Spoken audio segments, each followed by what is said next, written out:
warahmatullahi wabarakatuh.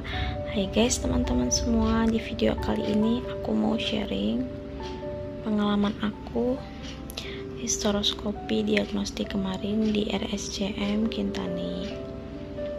Jadi buat kalian yang baru nonton, kalian tonton dulu aja video aku sebelumnya, kenapa aku harus di hysteroscopy diagnostik, biar kalian lebih paham ya. Aku hanya meneruskan video itu. Jadi setelah waktu pertama ke RSCM itu, dokter menyarankan aku untuk balik lagi untuk hysteroscopy diagnostik dan hysteroscopy operatif, karena memang dokter di Karawang itu menyarankan aku untuk dipotong septumnya agar nanti kalau program lagi nggak fatal kayak kemarin, nggak guguran gitu, karena si sel telurnya nempel di septum itu. Mohon maaf ya teman-teman, aku ngejelasinnya pelan-pelan dan agak lambat karena ini aku baru hari kedua kemarin tindakannya, sekarang tinggal pemulihannya. Kenapa aku membuat video ini? Karena banyak yang nanya kenapa dan apa penyebabnya. Aku cuman ingin sharing kenapa aku, jadi jangan sampai nanya dua kali gitu ya. Jadi aku ke RSCM itu waktu pas pertama itu tanggal 30, yang kemarin yang pertama. Terus dokter menyarankan aku untuk hysteroscopy diagnostik, setelah itu operatif. Nah, yang hysteroscopy diagnostik ini tanpa bius, dan itu harus dilakukan di saat hari ke-8 atau hari ke-9 menstruasi. Jadi hari pertama mens aku langsung konfirmasi via WA ke RSCM Kintani. Terus dijadwalkan aku head itu tanggal 14 Juni dan dijadwalkan tanggal 22 Juni itu hari Rabu, karena dokter Herbert ada jadwalnya itu Senin dan Rabu. Akhirnya seminggu sebelum tindakan, aku bilang ke suami ditindak tanggal 22 tuh suami cuti karena posisinya suami lagi kerja shift 1, akhirnya ngambil cuti di tanggal 22. Nah, pas hari Seninnya tanggal 20 itu suami pulang kerja gitu malam, kita ngobrol, belum ada kabar lagi untuk kejelasan jam berapanya, hanya diberikan tanggal, yaitu tanggal 22. Nah, akhirnya kita sambil ngobrol itu kebenaran dapat WA dari rumah sakit RSCM Kintani, dan bahwa aku dijadwalkan dimajukan menjadi tanggal 21 Juni karena ya dokter Herbert mungkin bisanya di saat tanggal itu. Akhirnya kita itu malam siap-siap. Mohon maaf ya teman-teman, mulut aku kering semenjak tindakan kemarin, badannya lemas, mulutnya kering gitu. Nah, tanggal 2 itu malam kita siap-siap, kita beli cemilan buat di jalan. Jadi aku minta ke suami temenin aku sampai akhir gitu ya. Jadi jangan sampai dia keluar dulu, makan dulu gitu, aku ditinggalin sendiri karena ya takut aja gitu ya, apalagi ini mau tindakan. Akhirnya kita bakal roti, minuman dan cemilan pokoknya untuk dibawa. Terus paginya aku berangkat sekitar jam 6:04 dan itu sampai RSCM sekitar pukul 9 kurang ya teman-teman. Untuk tindakan hysteroscopy diagnostik ini sebelumnya aku pernah mendm gitu ya. Hysteroscopy itu biayanya sekitar 3-4 juta untuk hysteroscopy biasa yang diagnostik. Semenjak berobat yang kemarin, dokter menyarankan untuk memakai BPJS. Sebelumnya aku menabung untuk berobat ke Jakarta karena sempat tanya karena mahal mungkin ya. Aku sama suami nggak berani kalau nggak megang uang besar karena ini berobat di luar kota, belum transport, belum biaya makan. Kita memikirkan benar-benar biaya itu. Akhirnya kita nabung, mengeluarkan tabungan yang ada demi buat berobat, mengeluarkan aset. Benar-benar teman-teman aku, karena suami bilang gak apa-apa, yang penting berobat, yang penting sehat lagi. Setelah dokter Herbert menyarankan untuk menggunakan BPJS, akhirnya sesudah itu berobat pertama, sambil menunggu mens tiba, akhirnya aku mengurusi BPJS teman-teman. Jadi awalnya dari sana menyuruh untuk ke fase 1, udah dari fase 1 baru ke RSUD. Akhirnya aku ke fase 1, menunggu lama untuk bilang buat rujukan, terus dikasih kertas untuk prosesnya aku nggak tahu ya, pokoknya grade gitu, aku kurang ngerti. Jadi harus dari Napila ke Primaya, karena milih mau Primaya, Dewi Sri, Bayu Karto atau apa. Akhirnya aku memilih Primaya karena dokter Freddy untuk ngecek dan ngasih rujukannya itu karena dokter Freddy. Nah, habis Napila ke Primaya, terus ke RSUD. Nah, dari RSCM sebelumnya dikasih surat ini untuk rujukan nanti ya teman-teman.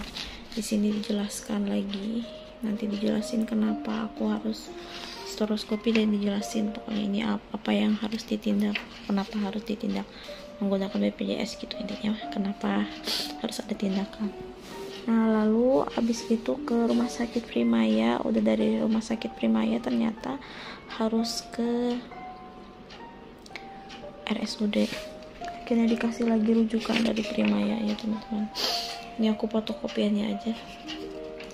Dari Primaya baru ke RSUD. Di RSUD itu ternyata lama banget. Ini bersih masih sakit teman-teman ya. Dari RSUD itu dibuat rujukan untuk nanti langsung ke RSCM. Rujukannya seperti ini ya. Dan ini yang dibawa ke Jakarta. Nah, sesudahnya aku di Jakarta, terus aku masuk ke pendaftaran untuk menyerahkan ini, terus ditanya, ibu dikasih kertas yang warna pink gak gitu, karena aku berobat yang kemarin itu, yang pertama itu umum, dan yang tindakan ini aku pakai BPJS, jadi agak lama sih nunggu, tapi akhirnya bisa. Terus aku di tensi darahnya ditanya mau ditindak, terus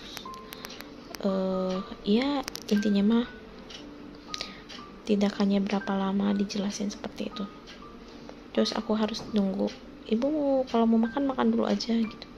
Tapi aku tuh nggak tenang karena takutnya dipanggil gitu ya. Terus sebelumnya ada pasien yang masuk ke ruang tindakan itu.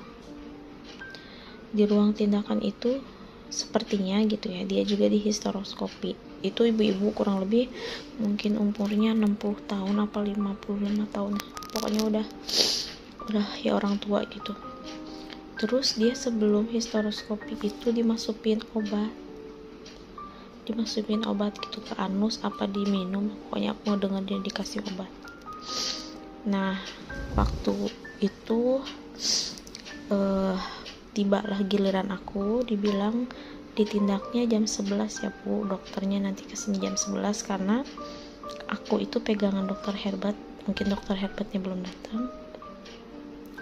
Akhirnya jam 11 kurang seperempat aku dikasih obat. Nanti aku share nih obatnya kayak gini ya. Obat itu seperti lilin segede gini ya teman-teman. segini, dimasukin ke anus. Terus itu penahan sakit supaya nanti histeroskopinya tidak sakit, dan histeroskopi ini tanpa bius ya teman-teman. Sebelum 1 jam sebelum tindakan itu aku bolak-balik ke air terus pipis, dan setelah dimasukin obat itu rasanya kayak pengen pup, tapi mules kayak mau lagi mens, terus kayak pengen pup, pokoknya serba salah. Kalau aku pup takut obat itu keluar lagi. Akhirnya pas jam 11, jam 11 itu belum datang, terus setengah 12 si asisten dokternya itu menjelaskan tindakannya jam 12 bu, dokternya lagi on the way, ibu siap-siap dulu aja. Terus aku tanya bisa nggak didampingin sama suami gitu. Ternyata bisa, asalkan suaminya kuat melihat darah, karena memang ada tindakan yang harus disayat, ada yang harus dipotong, terus ada darah-darah gitu. Nah dari situ aku mulai tegang banget, dikira aku cuman hanya diteropong, dilihat, ternyata memang ya kalau ada keluhan apa diambil, ditarik, mungkin ada pil polip atau mium atau apa ya, bisa langsung dipotong, mungkin ya dikeluarkan.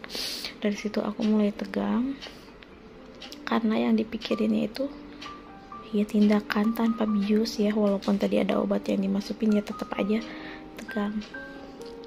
Waktunya jam 12 lewat 10 apa lewat 5 menit aku masuk. Terus dokter menjelaskan juga sudah siap apa yang mau ditindak.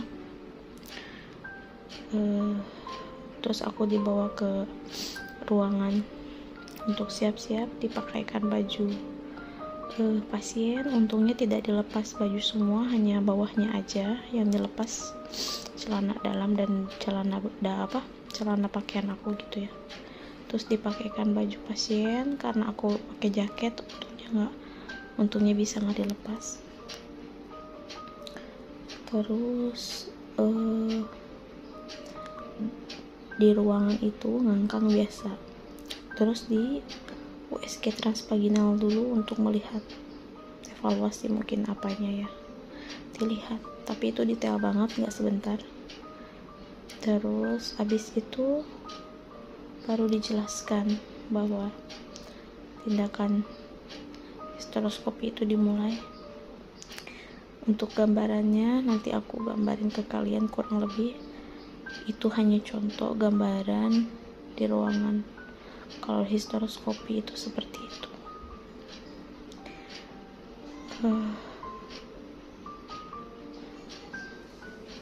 Dilihat rahim sebelah kanan aku tuh kecil dan ada titik bulat kuning terlihatnya.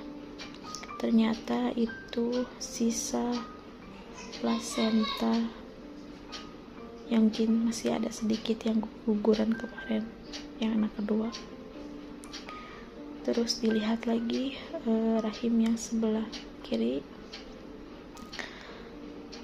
ternyata ada perlengketan bekas sisa lahiran atau sisa plasenta juga, tapi hanya terlihat lengket di sebelah kiri rahim aku tuh, karena rahim aku berbentuk seperti lope, lubang vaginanya 2 dan lubang si rahimnya tuh kayak menjadi 2 gitu, ada kiri dan kanan. Dan dokter bilang ini dipotong ya. Jadi pas dokter sudah melihat evaluasi rahim kiri kanannya dan ukuran septumnya, akhirnya dokter kita udah ada gambaran apa yang harus kita kerjakan. Si kursi pasiennya itu yang buat ngangkang itu langsung naik ke atas, terus langsung ada potongan gitu ya teman-teman. Kalian pasti kalau mau tindakan apa, aku selalu searching dulu apa yang harus dilakukan nanti, kira-kira yang dilakukan ini.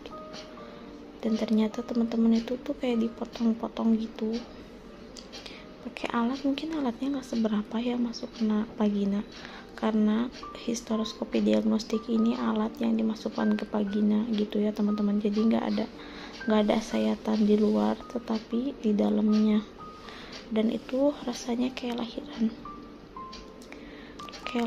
Aku sampai nyubit pakai kuku gitu ke suami karena saking nahan sakit perihnya sih ya, karena awal-awal hampir 10 menitan mungkin atau 5 menit aku masih oke, sambil lihat kamera, sambil lihat yang dipotong oke. Tapi lama-kelamaan aku gak kuat, akhirnya aku lihat ke atas aja, jadi gak mau lihat apa yang aku disayat gitu ya. Prosesnya itu berapa menit ya, sekitar mungkin 30-45 menit ya.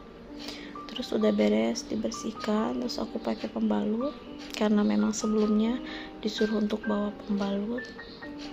Terus beres itu dokter menjelaskan bahwa tadinya aku nanya kalau misalkan sesudah diagnostik ke hysteroscopy operatif atau operasi yang bius total itu kira-kira jaraknya berapa dari sini. Kemungkinan 1 bulan kata dokter gitu. Sudah ini. Tapi dokter menjelaskan lagi bahwa melihat kondisi rahim ibu ternyata masih bisa, karena yang sebelah kiri itu bekas anak pertama dan dia bisa bertahan sampai 9 bulan sampai lahir. Dokter memutuskan untuk tidak hysteroscopy operatif karena selagi rahimnya masih bisa, hanya diibaratkan yang lengket-lengketnya itu dipotong-potong gitu ya, dirapihin, jadi si posisi rahim yang sebelah kirinya tuh jadi lebih luas, lega untuk nanti dibuahi.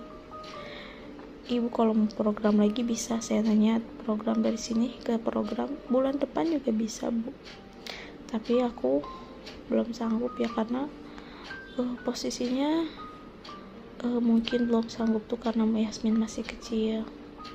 Terus ini harus pemulihan benar-benar karena rasanya seperti ya lahiran aja gitu ya, sakit walaupun ini tanpa bius. Terus dokter menjelaskan kalau aku mau hamil lagi sebelum melakukan hubungan jadi kalau aku mau hamil lagi sebelum melakukan hubungan baiknya di USG dulu, kita lihat si sel telur banyaknya di sebelah mana. Kalau banyaknya di sebelah kanan kita tunda dulu, tunggu bulan depan. Terus misalkan bulan depannya kita udah mau program lagi, kita mau hamil lagi, sebelum berhubungan kita harus USG dulu apakah ada si sel telurnya lebih banyak di sebelah kiri. Kalau memang banyak kita lanjut program. Aku yang penting di sini bukan masalah apa-apa ya, sebenarnya di rahim aku tuh baik-baik aja, tidak ada miom, tidak ada kapolip, tidak ada kista, hanya bentuk rahimnya yang berbeda dari orang lain, mungkin 1000 banding 1 atau 100 dari 100% mungkin 1% nya dari di dunia mungkin yang kayak aku bentuk rahimnya berbeda. Untuk yang nanya, pernah ada yang nanya apakah itu dari faktor makanan, kenapa bentuk rahimnya seperti itu. Aku jelaskan di sini itu sudah bawaan dari aku lahir, jadi memang ini sudah bentukannya ya dari Allah seperti ini. Kenapa baru ketahuan sekarang? Aku juga itu kurang tahu karena sebelumnya tidak terdetek, sampai hamil sampai melahirkan pun gak kedetek. Kalau yang kedetek itu dari sesudah keguguran anak yang kemarin yang kedua. Dan hasilnya teman-teman hanya gambaran aja ya, mohon maaf ini privacy, hanya sedikit yang aku share ke kalian. Seperti ini hasil hysteroscopy kemarin, ini dilihat ada sayatannya dan yang sebelah bawah itu. Nah itu gambarannya bekas kemarin hysteroscopy ya teman-teman. Buat kalian pejuang garis 2, semangat. Yang aku pikirin yang penting aku masih bisa berpeluang hamil. Siap atau enggaknya ya, aku sama suami memutuskan untuk terserah ibu siapnya kapan kalau mau punya anak lagi, tapi aku memikir yang penting bisa mau kapanpun itu kita nunggu dulu, karena memang Yasmin masih kecil, masih perlu kasih sayang orang tuanya benar-benar full, apalagi masih mau 3 tahun gitu ya, belum ngerti kalaupun punya adik. Yang penting akunya sehat, kondisi rahimnya baik-baik aja, walaupun berbeda bentuknya, tidak seperti kondisi rahim orang lain, tidak banyak keluhan mungkin kalau orang lain. Kenapa awalnya aku sama suami ya udah sih yang penting tahu gitu, tapi ternyata bawaannya kena badan mungkin sering sakit, berhubungan terlalu dalam sakit, siklus head yang tidak teratur, suami pun di saat berhubungan tidak seperti biasanya, kita harus pakai KB kondom, mungkin tidak seperti yang lain ya, harus normal gitu ya. Sebenarnya bisa, cuman kita nggak mau sampai kayak kemarin anak yang kedua itu bola nggak pakai apa-apa dan nggak pakai karet, dan itu benar-benar buat aku move on sesudah keguguran. Terus untuk punya anak lagi itu nggak bisa semudah itu. Untuk teman-teman yang mungkin kisahnya sama kayak aku, semangat teman-teman, apalagi ada anak, ada penguat. Semoga apa yang aku share ini bermanfaat ya teman-teman.